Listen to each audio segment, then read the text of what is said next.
आपके fourth year के placement start होने में सिर्फ 3 ही महीने बचे हैं और इस वीडियो में मैं आपको पूरा एक रोड मैप देने वाला हूं कि क्या क्या चीज़ें आपको सीखनी है, कहां से सीखनी है, कितना टाइम उस पर देना है, सब रिसोर्सेज भी मैं आपको बताने वाला हूं। हर एक टॉपिक के बारे में मैं आपको अच्छे से बताऊंगा, सो वीडियो प्लीज एंड तक देखना, कुछ भी मिस मत करना और चैनल को सब्सक्राइब कर दो and let's get started. So first thing is aptitude problems. इसके बारे में शायद आपने इतना नहीं सुना होगा जब प्लेसमेंट्स की प्रिपरेशन की बारी आती है, बट एक्चुअली जो भी आपके ऑनलाइन टेस्ट होते हैं किसी भी कंपनी के लिए, तो उसमें काफ़ी बार ऐसा होता है कि आपसे एप्टीट्यूड के प्रॉब्लम्स पूछ लिए जाते हैं। उसमें मैथ्स की छोटे मोटे प्रॉब्लम्स होते हैं कि ये कैलकुलेट करो, वो करो, एंगल कैलकुलेट करो, ये इंटरेस्ट कैलकुलेट करो, इस टाइप की चीज़ें हो सकती हैं। उसमें स्पीड कैलकुलेट करो, ये जैसी जैसी चीज़ें आपने शायद 11th-12th में पढ़ी होंगी, उस टाइप की चीज़ें उसमें होती हैं। पैटर्न मैचिंग और ये सब चीज़ें भी उसमें आ जाती हैं।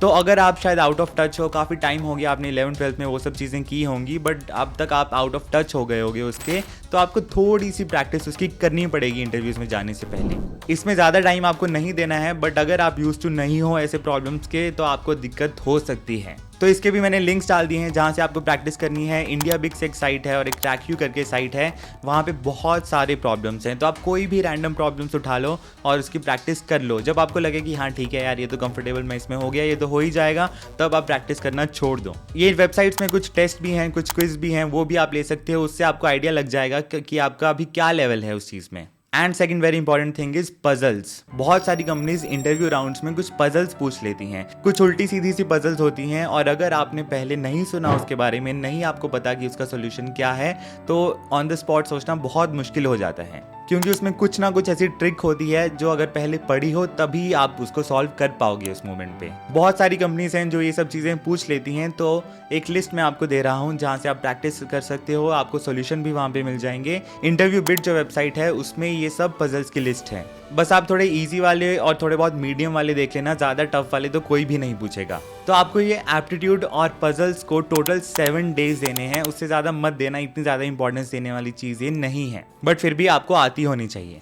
एंड नेक्स्ट थिंग जो हमें सीखनी है, that is the most important thing which is DSA, data structures. इसके बारे में तो आप सुनते ही आए हो, कुछ नया बताने की ज़रूरत है नहीं, बट मैं कहूँगा आप इसको अराउंड 2 मंथ्स तो दो ही, क्योंकि अभी आपके पास 3 महीने हैं ऑलमोस्ट, तो 2 महीने तो आप दो, क्योंकि ये सबसे इंपॉर्टेंट चीज़ है। 90% जो आपका इंटरव्यू होने वाला है, जो भी आपके ऑनलाइन टेस्ट होने वाले हैं, वो DSA के अराउंड ही होने वाले हैं। एंड अगर अब तक आप कॉम्पिटिटिव प्रोग्रामिंग करते आए हो तो आपने काफ़ी जो कॉमन इंटरव्यू क्वेश्चंस हैं, हो सकता है वो मिस कर दिए हों, और कभी कभी वो दिमाग में उसके सॉल्यूशन नहीं आते अगर वो पहले नहीं पढ़े हुए।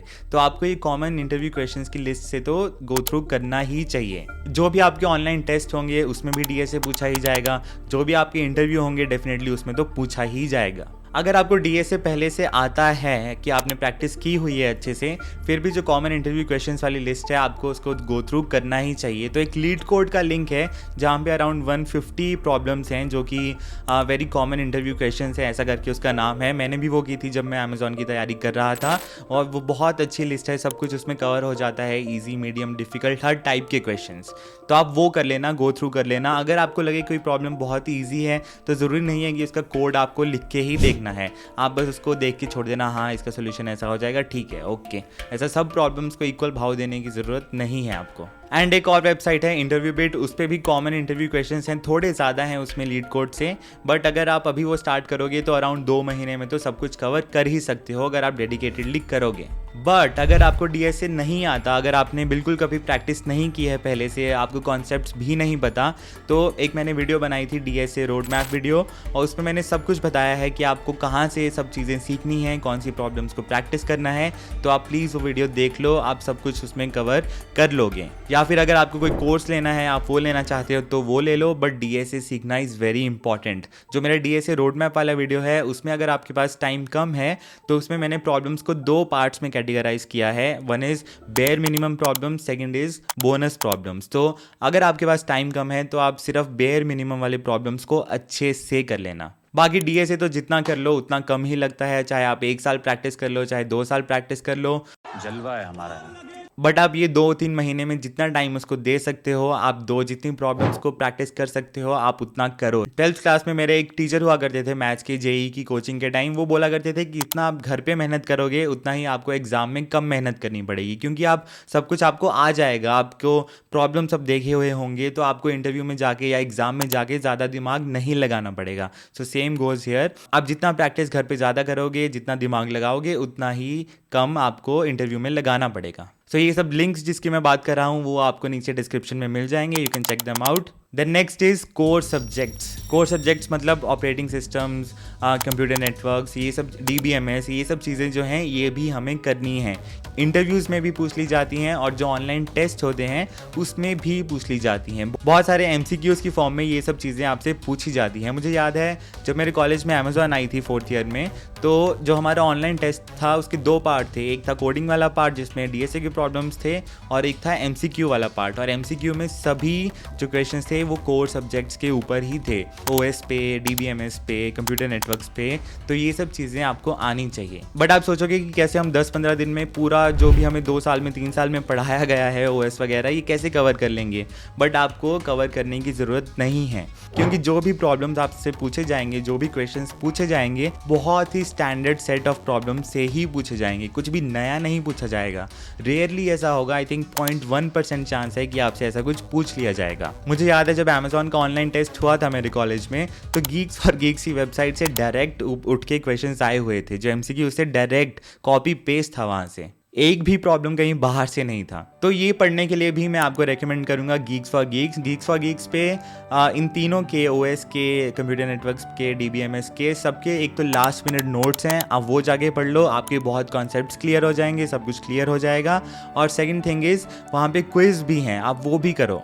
क्विज़ में आपको बहुत सारे सेक्शंस मिलेंगे MCQ प्रॉब्लम्स के, और सबका एक्सप्लेनेशन भी होगा, सबका सोल्यूशन भी होगा, तो आप वो तो प्लीज़ अच्छे से कर लेना। आपको 10 दिन लगाने हैं कोर सब्जेक्ट्स में और आप सब कुछ सीख जाओगे, सब कुछ आपको पता चल जाएगा। जो भी इंटरव्यूज में पूछा जाता है एकदम क्लियर हो जाएगा, उसके बाहर कुछ भी नहीं पूछा जाएगा, ट्रस्ट मी। इन सब के लिंक्स भी आपको डिस्क्रिप्शन में मिल जाएंगे, you can check them out. Now let's move on to the next thing which is OOPS, object oriented programming. इसके बारे में तो शायद आपने सुना ही होगा, आपके कॉलेज में भी शायद पढ़ाया गया होगा, मे बी आपने ध्यान दिया हो या नहीं दिया हो, but no problem. But OOPS भी इंपॉर्टेंट है इंटरव्यूज के लिए। आपसे इंटरव्यू में भी क्वेश्चंस पूछे जा सकते हैं direct, like what is polymorphism, types of polymorphism, ये सब चीज़ें मुझसे ही पूछा गया था ये, और ये सब पूछी जाती हैं चीज़ें। और जो ऑनलाइन टेस्ट होते हैं उसमें भी पूछ ली जाती हैं ये सब चीज़ें, कि कुछ आपको कोड का स्निपेट दे देंगे और पूछेंगे कि इसका आउटपुट कैसा होगा।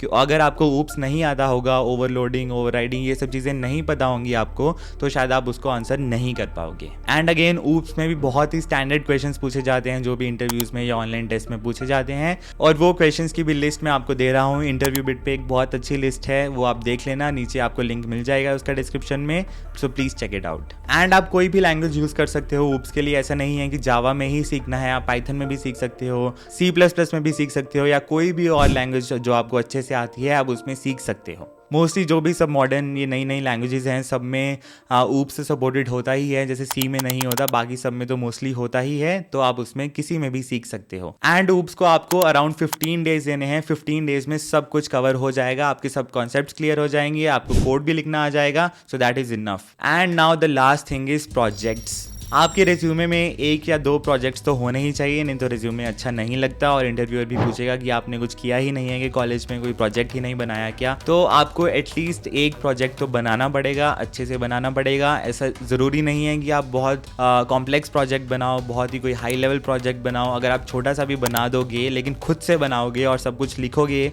आपको पता होगा कि आपने क्या किया है, उसमें क्या क्या चीज़ें को यूज़ किया है अच्छे से, तो दैट इज़ इनफ। कुछ किसी और का प्रोजेक्ट उठा के मत लिखना अपने रिज्यूमे में। अगर इंटरव्यूअर ने कुछ भी पूछ लिया तो उसको समझ आ जाएगा कि आपको शायद उसके बारे में नहीं पता कुछ भी। अगर आपके झूठ का भांडा फूट गया फिर तो आपको कोई भी नहीं बचा सकता। बट प्रोजेक्ट्स कौन से बनाएं, तो इसके लिए मैंने 2 अलग अलग वीडियोस बनाई हैं जिसमें मैंने बहुत सारे प्रोजेक्ट आइडियाज़ दिए हैं। और वैसे आजकल ChatGPT को यूज़ करके तो प्रोजेक्ट्स बनाना और ईजी हो गया है। अराउंड 15 डेज में 2 वीक्स में आप बहुत अच्छे अच्छे प्रोजेक्ट्स को बना सकते हो। कुछ प्रोजेक्ट्स हैं जो जल्दी बन जाते हैं, लाइक क्रोम एक्सटेंशंस जो हैं वो बहुत जल्दी बन जाती हैं और बहुत अच्छी पावरफुल क्रोम क्रोम एक्सटेंशंस आप बना सकते हो। और 2 वीडियोस जो मैंने बनाई हैं उसमें मैंने बहुत सारे प्रोजेक्ट आइडियाज दिए हैं, क्रोम एक्सटेंशंस के भी दिए हैं, so make sure you check it out. And आप ये मत सोचना कि बाकी सब लोगों ने मशीन लर्निंग प्रोजेक्ट्स लिख रखे हैं, AI प्रोजेक्ट्स लिख रखे हैं अपने रिज्यूमे में, तो शायद अगर आपका प्रोजेक्ट नॉर्मल एक बैक एंड फ्रंट एंड वाला होगा तो वो अच्छा नहीं लगेगा। ऐसा बिल्कुल भी नहीं है।